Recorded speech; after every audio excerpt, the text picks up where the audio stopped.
The final mystery of the seven signs is extremely complex. The book of Revelation is full of dreamlike symbolic imagery and hidden clues. Bible prophecy is really advanced intelligence from the mind of an all-knowing, all-seeing God. Just like intelligence at the CIA, where you have a little piece of information from one source and a little piece from another, and you have to put it together and connect the dots, Bible prophecy is this way also. Another factor adding to the complexity of the seven signs is that there are more than 7 disasters contained within the seven signs. We've got 3 sets of 7 judgments. 7 seems to be the perfect number. It's referred to the number that relates to God, as opposed to the Antichrist, whose number is 666. There is more than one interpretation of the prophecy, which is why others have abused it to mislead followers to their own deaths. Even some religious scholars are unsure about the exact interpretation of the seven signs. Whether these things are literal or somewhat symbolic, I think we'll just have to wait and see. We've had plagues, we've had famines previously in human history, so whether these are the exact things that God is bringing about in this age to prepare for this generation, having these judgments, that is just something that we can't speculate on. But one thing that is clear is the climactic judgment in the book of Revelation. The final sign, Armageddon. And I saw the beast, and the kings of the earth, and their armies gathered together to make war against him, and against his army. According to Revelation, the first horseman of the apocalypse reappears, the Antichrist. He has come to confront Jesus himself. It is the final battle between God and Satan. Good versus evil.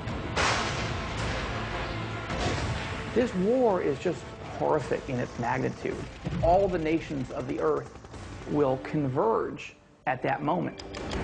Armageddon refers to a specific location. In the nation of Israel, there is a mountain called Har Megiddo, which means the mountain of Megiddo. And there have been 21 battles for control of that spot. Nations and empires have fought time and time again. The prophecy of Armageddon has left its mark on history. Some of those battles are fought by crusaders from the 11th through the 13th century. Many of these Christian warriors believe they are, in fact, fulfilling the violent prophecy of the seven signs. The Crusades were literally seen as a working out of the prophecies of Revelation, because they were armies under the cross of Christ, moving into the Holy Land, the site of the Battle of Armageddon, and doing battle with infidel armies who they saw as diabolical. To this day, the Armageddon prophecy continues to exert a powerful hold on people's imaginations. Some of the more knowledgeable believers in the prophecy think we could be on the verge of Armageddon today. We live in a brutal, chaotic world, so much so that with weapons of mass destruction available and rogue individuals and nations and terrorists and so on, people are afraid that maybe this could be the end. To believers, the looming threat of nuclear war has always been tied to the concept of Armageddon. Looking at the nuclear arms buildup, the missing Russian suitcase nukes out of the former Soviet Union, the cataclysmic plagues of biological warfare being stored and manufactured in laboratories, I don't think there's ever been a time in the history of mankind where we have had the technology to literally decimate our world in a matter of weeks or months. As other weapons of mass destruction have emerged, even secular experts evoked images that echo the prophecy. There could be nuclear exchange. At which point, to protect our own interests, do we get involved with that or not? And if so, at what capacity? Do we launch strike packages to neutralize nuclear threat? Or do we just say, you know, let's just have at it? If the final prophecy culminates in nuclear Armageddon, the end will be similar to those caused by a large asteroid impact or a huge supervolcano eruption. The devastation of war will be followed by a nuclear winter, a shroud-like cloud of radioactive debris that will envelop the globe in darkness. We would now lower our global climate temperature by at least 10 degrees.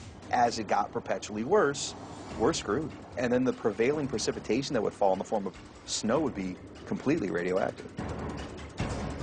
In this frozen hell, we would meet our final apocalypse. But apocalypse doesn't mean our demise. It means something to be revealed.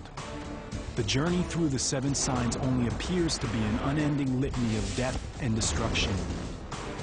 Starting with the 4 horsemen of the apocalypse, progressing to a mounting crescendo of horrific disasters, culminating with a final battle that could destroy everything on the planet.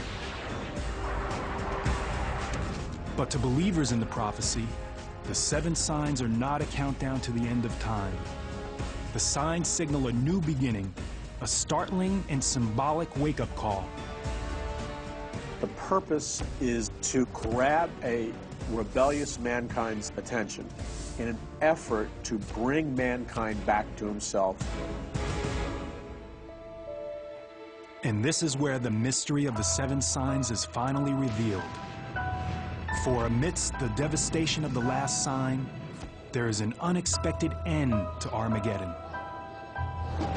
And I saw an angel come down from the heaven, and he laid hold on Satan, and bound him, and cast him into the bottomless pit.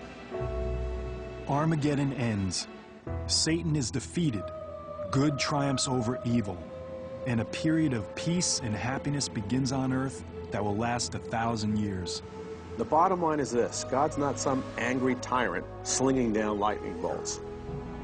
God is love, and apocalypse is the unveiling of everlasting love. That's what it's all about. It's not about torture, and it's not about disease. It's about the love of God and bringing in a brand new world. Yes, the prophecy is meant to terrify a rebellious mankind, but it ends on a note of hope. That deep human need for hope is one of the main reasons why the 7 signs are still relevant today. The book of Revelation has never been read with more earnest true belief than it is today.